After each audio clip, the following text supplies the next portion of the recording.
Coming up next, how do we sell virtual events sponsorship with Catherine Frankson. Catherine Frankson is the Director of Event Marketing at Informa, the global leader in specialized events and event intelligence. After 48 straight quarters selling exhibition space and custom event sponsorships, Catherine launched Informa's sales marketing team, modernizing demand generation. Catherine now leads the event and digital marketing efforts for Informa's content-led events in the architecture, event planning, and food service space.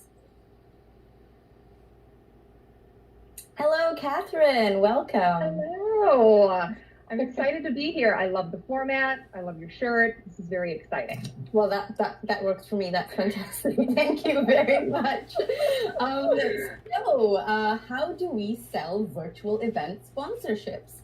Now, we spoke and you mentioned that it involves a brand new framework. Now, can you tell us more about that?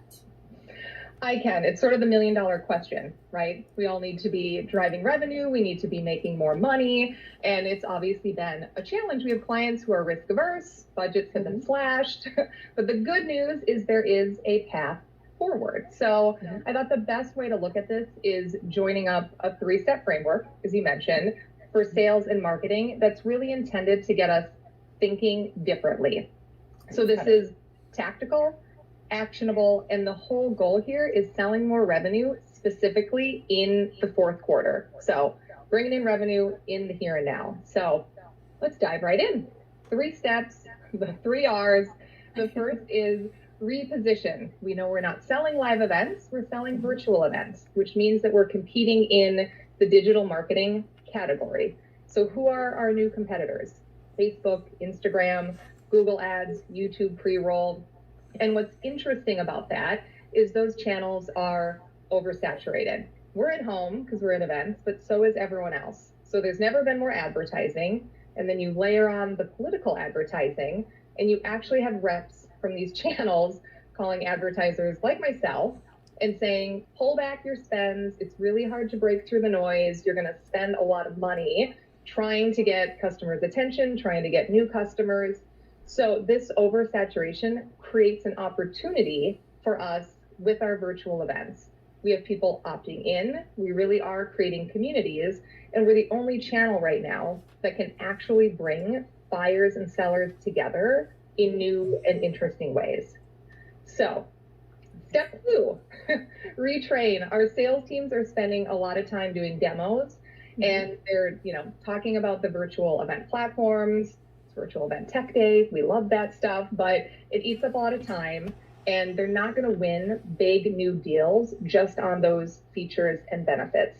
So what they need is marketing-led insights. So marketing and sales need to get really cozy in this environment so that sales teams can go out and make these new arguments for shifting budget from other channels. And a lot of this is we don't want to stay anchored in competing with the live version of our old event. We want to put ourselves in a new category and say, here's what we're doing really well. And sales teams can then go out and say, hey, you're probably running ads, top of the funnel, trying to nurture them. And guess what? Our event actually slashes your sales cycle in half. So linking up sales and marketing even more. And number 3 is repackage. And I think this is really important. This is taking a hard look at what you're pitching in terms of the sponsorship packages themselves. So don't drop and drag your prospectus from live into virtual.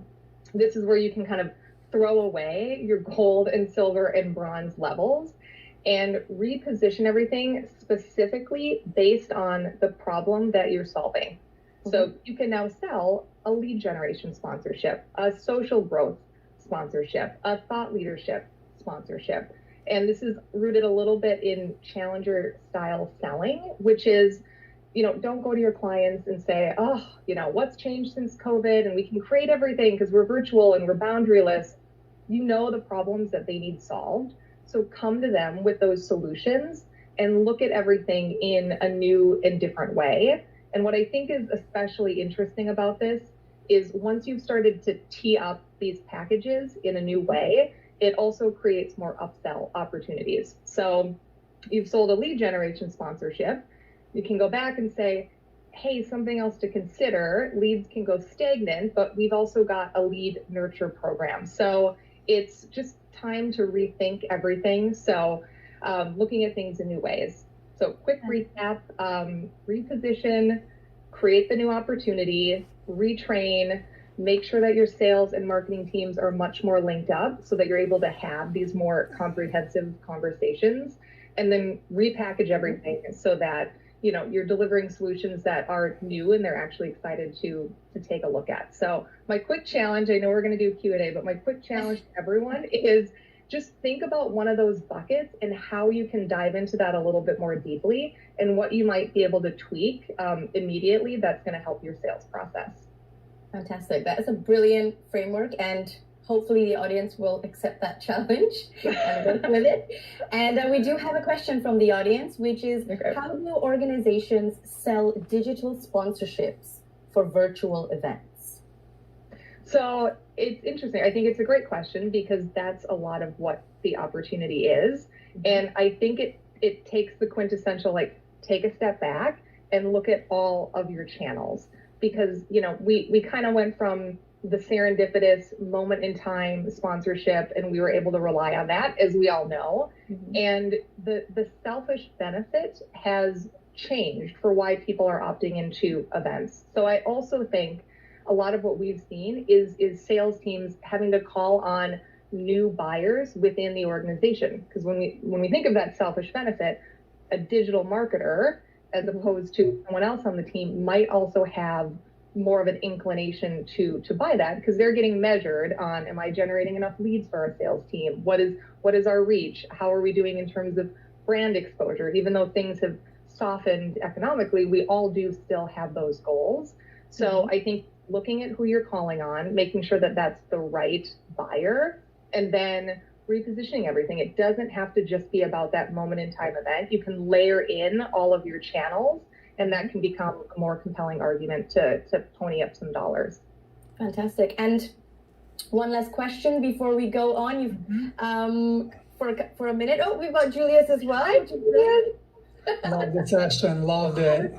It's like that was amazing. Not only Catherine, actually also the three before that, I forgot to give you a little bit of hearts here and likes. Hearts for everyone. So, yeah, I really appreciate that. Actually, I must say, thumbs up.